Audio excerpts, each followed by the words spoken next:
anyways, today we're going to do something awesome. I had a request from one of our viewers, who I love very much, and she was talking about doing two things that I've been dying.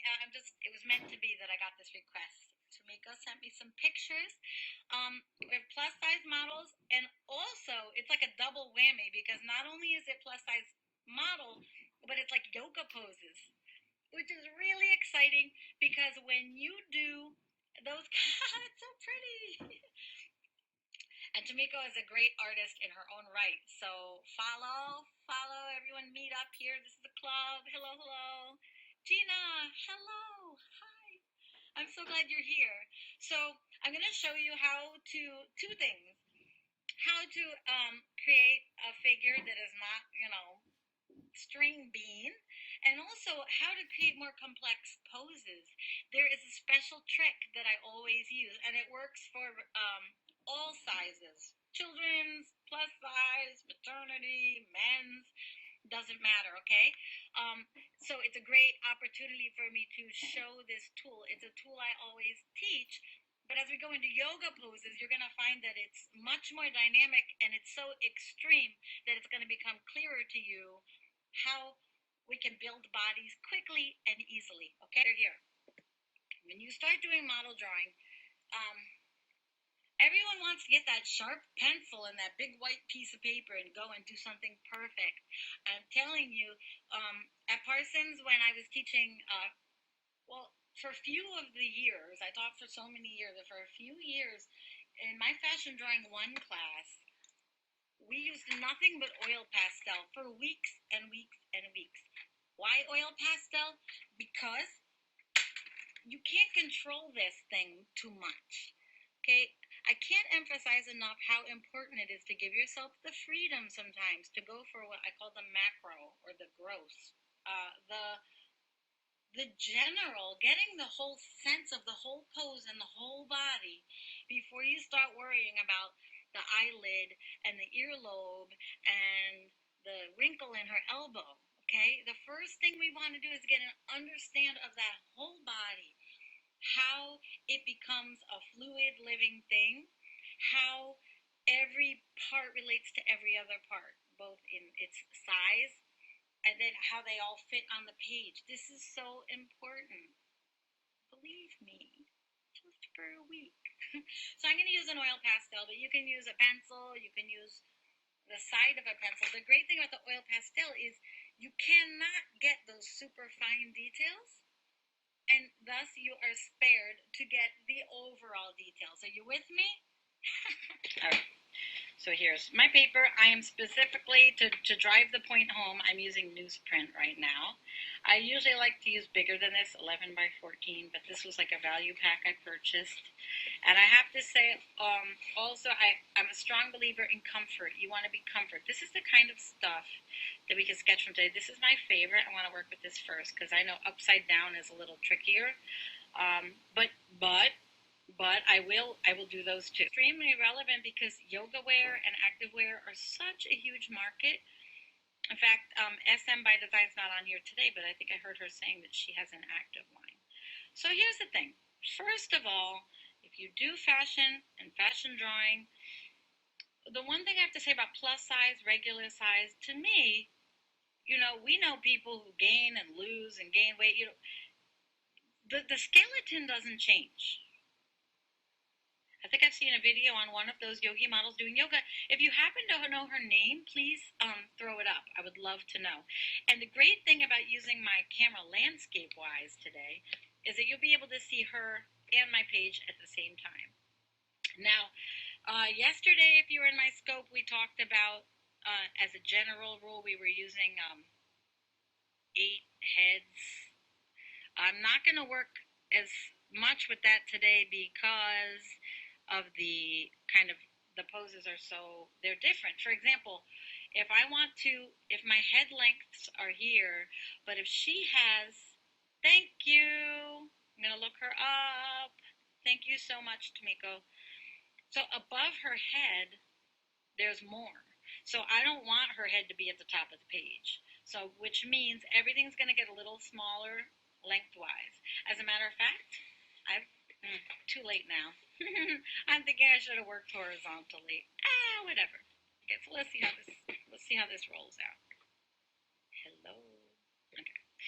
So here she is. First things first. Whenever you have a pose like this where arms are up over the head, you know you have to start with your head further down on the page. So I'm just going to kind of X this out. Notice again that I'm drawing with my arm. Is a great thing to do, and believe it or not, I know this may not make sense to you, but I'm going to start with a pure vertical line. There's a few reasons why. One is because this pure vertical line is going to be like a reference point right in the middle of the pose. There is nothing straight about this pose to me. Everything's curved and angled. There's nothing straight here. But like Matisse in his book Jazz, every curve I create comes from the straight line. He has a quote about that, and it's so true. I had an amazing teacher once who taught me how very true that is, and I want to always share that. I have straight lines in my soul that help me get all my curves. So I just want to make sure this is a pure vertical. Another good reason to start with a light, soft vertical on your page is it helps you become present on the page. I had a teacher once who had us sort of feel out the top and bottom of our page with our pencil. And honestly, it's a great way to start to inhabit the space and to be comfortable right away with the fact that this is a process. This is an exercise. This is a study. And it's not like I'm trying to make some perfect ad for Macy's right now. You know, it's important to give yourself a play space. As a matter of fact, I might totally ruin this, but I don't plan to. Okay, so when I create a straight standing pose, I have a head, I have this one block, I call it a block. It's the shape that I use for, this represents shoulders and rib cage and bust. Because, why?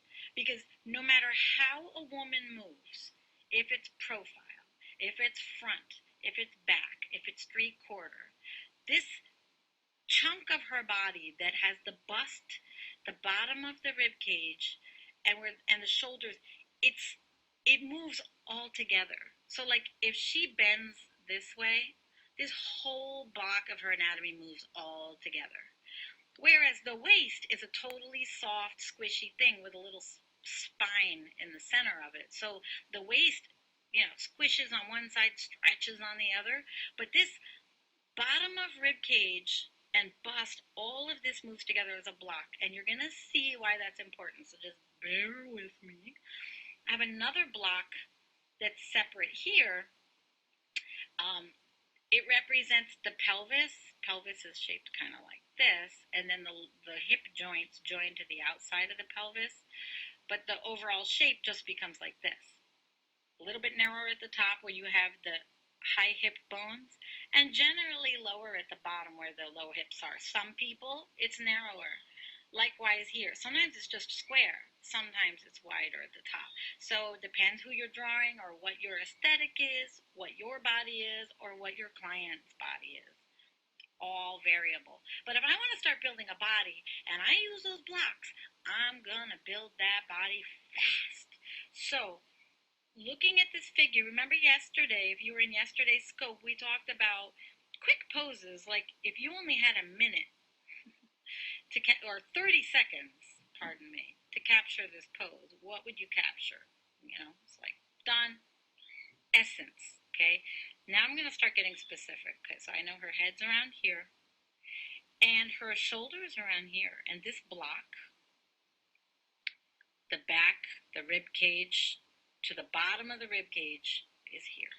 And I'm just gonna, and the thing is, whether you're doing a junior model or a plus model or a maternity model or anything, the bones don't change, right? So you can etch out the bones and then add the proper amount of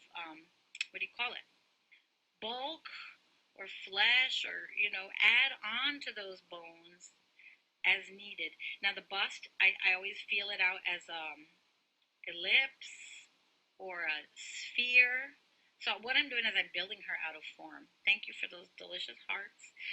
Her shoulder is also a sphere, and then bicep sphere. Okay, now I'm going to show you, you can come out later and make a very refined image from what I'm doing right now, okay?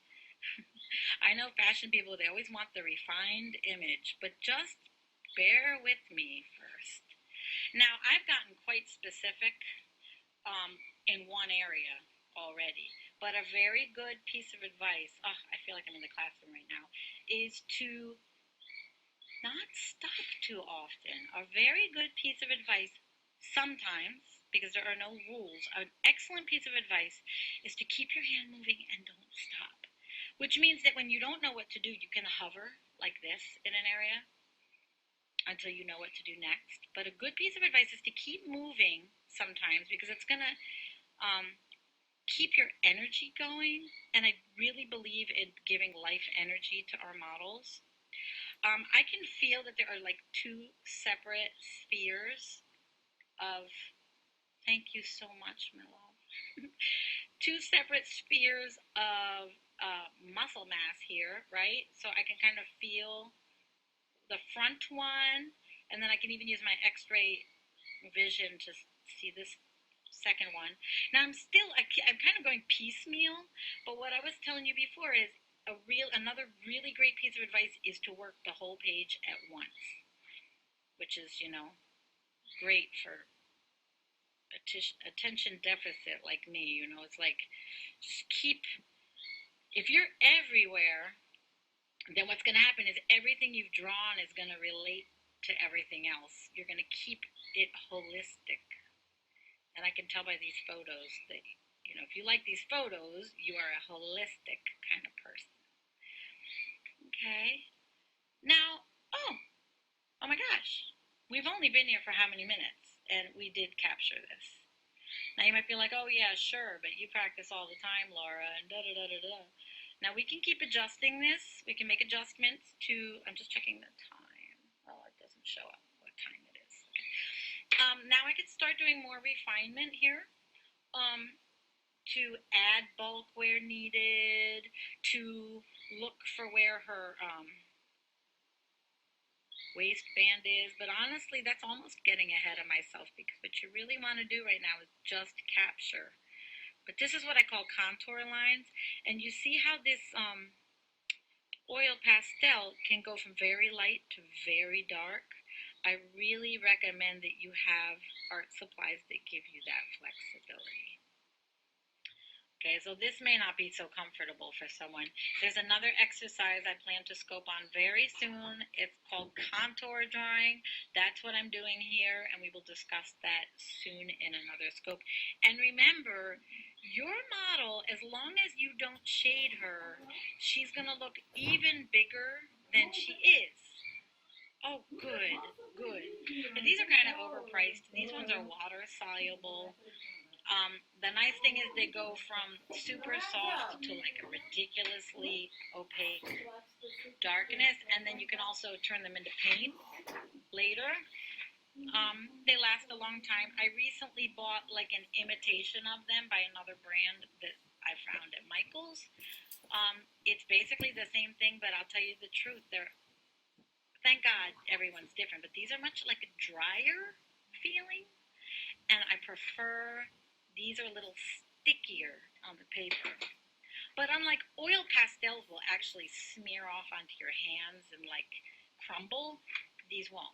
They're slickish. You're both, oh, you're so funny. Of course you do. Hey, Carla's in the house. Oh, we got a lot of love here. Yay.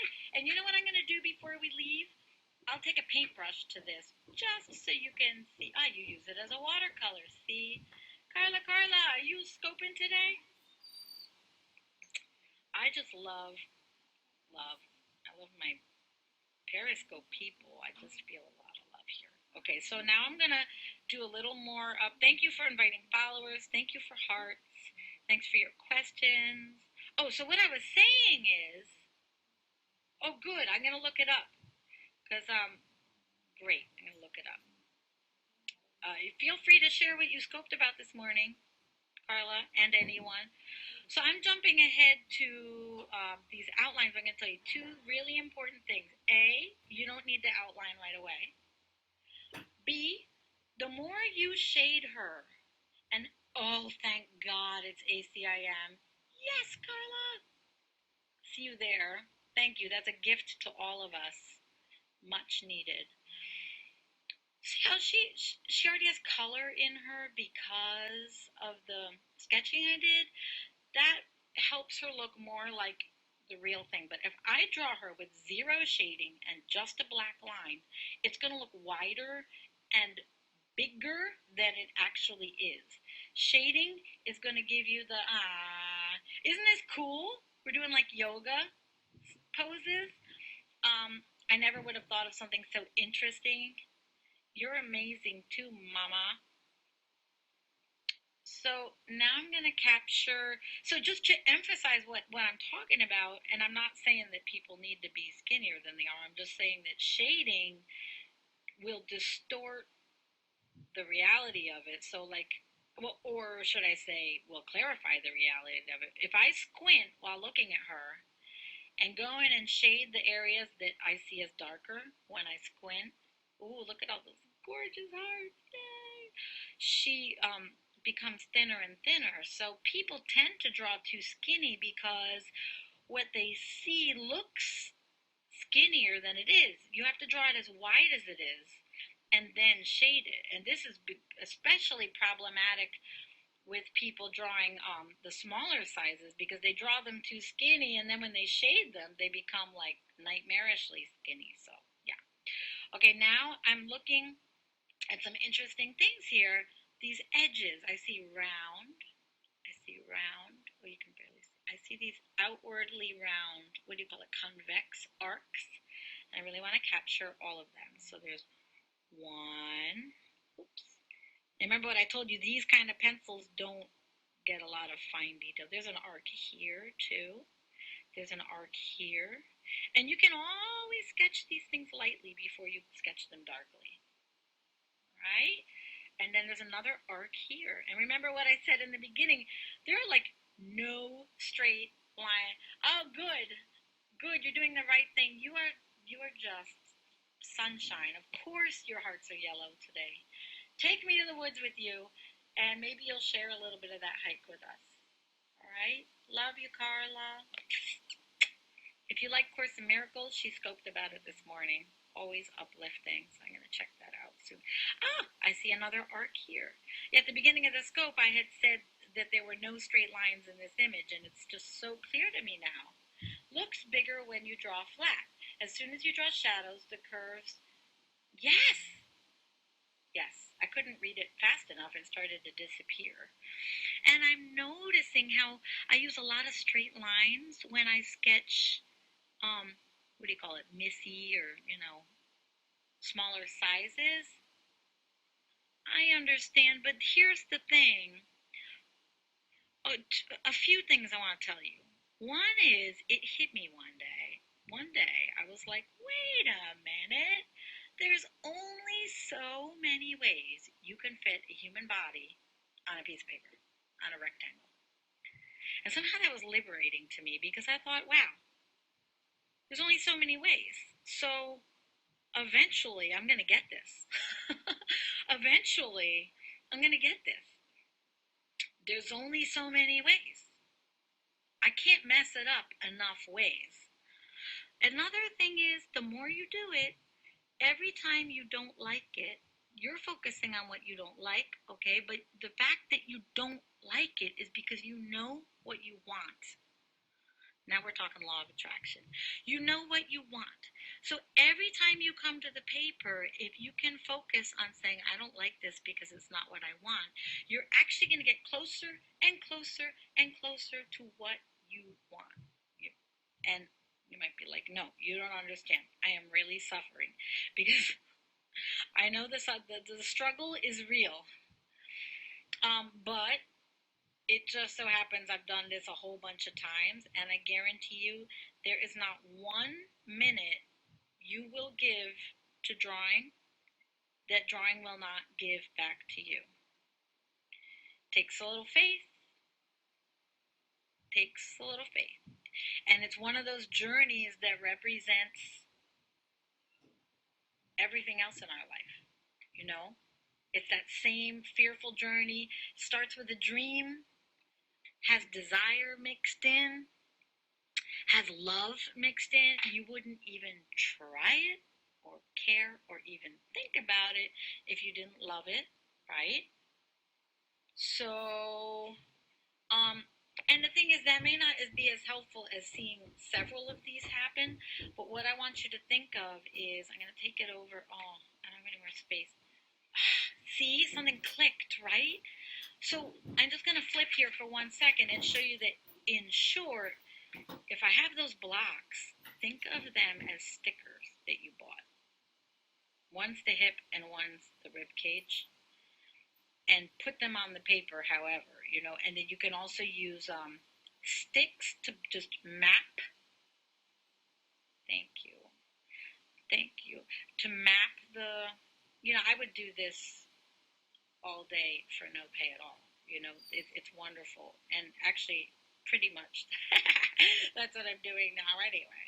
I'm not even looking at the figure now, but I add on the bust, I add on the shoulder, I add on the bicep, I add on the, do you see how this looks like one of those pictures from those art books from the 70s that I used to buy and not understand. But triangle, circle, ellipse, block, head. If you let yourself just get that much, and see, I started with one sweeping movement and another sweeping movement. So I heard a quote that I use often from Hemingway. It says, say one true thing. So what's going to happen with your drawing is you can say one true thing, but maybe they're not all going to jive together into a complete true thing, but you say one true thing at a time. That's what he said about writing, like if you have a writer's block or something, right? So with your drawing, sometimes I might be caught up in the face and be like, I don't want to do this anymore, I'm getting scared, it's not working. Okay, say one true thing about her foot. Say one true thing about her knee. And oh my gosh, Gina, is that Gina in the little thumbnail I see? I'm not sure. Everybody,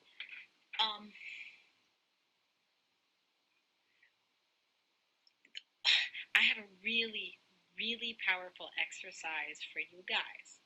A lot of you may already know it. It's called blind contour. You do drawing without looking at your paper, and it is an extreme breakthrough experience, because when you don't look and you stop judging and you do this exercise, we will do this soon too on the noonday scopes, you will be incredibly amazed at how sophisticated and real you can draw things when you don't judge it.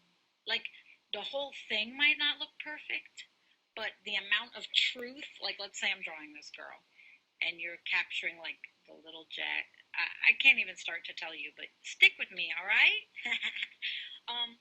Just for kicks and giggles, before we wrap up, SM by Design is scoping today about her fashion stuff too. That's always fun to check out. I'm just going to load a wet brush and see what happens when I add it to the, what do you call these? Wow, maybe my brush was dirty. I didn't expect that much color to come off of my water soluble. By the way, this paper is not made for paint, so it's going to like bleed through and stuff. Now, if I keep looking at my, my iPad, I will get a more realistic view of this. Like, I could make it blacker where the shadows are and lighter where the shadows aren't. This is newsprint paper, so this paper is already kind of gray. When it dries, this drawing is going to look different. I'll probably share these on Instagram. Oh, I forgot her bicep. Okay, and then you can play next to it. So don't let yourself get too discouraged, because if you come to something with love, it cannot become yours. That's the fact. Because if you didn't have the eye for it, you wouldn't love it. You wouldn't.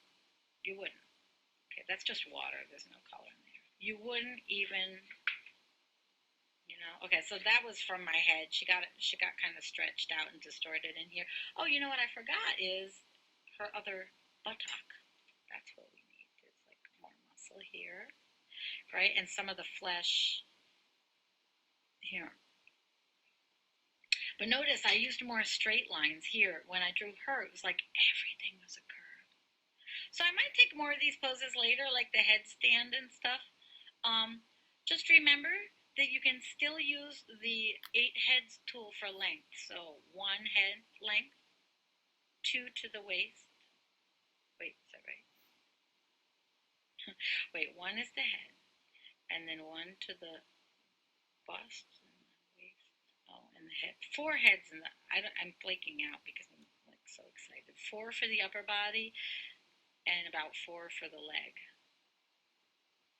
So the length 1, 2, 4 to take you to your hip, and then from your hip 1, 2, 3, 4 to the leg. You know, as a rule of thumb for lengths.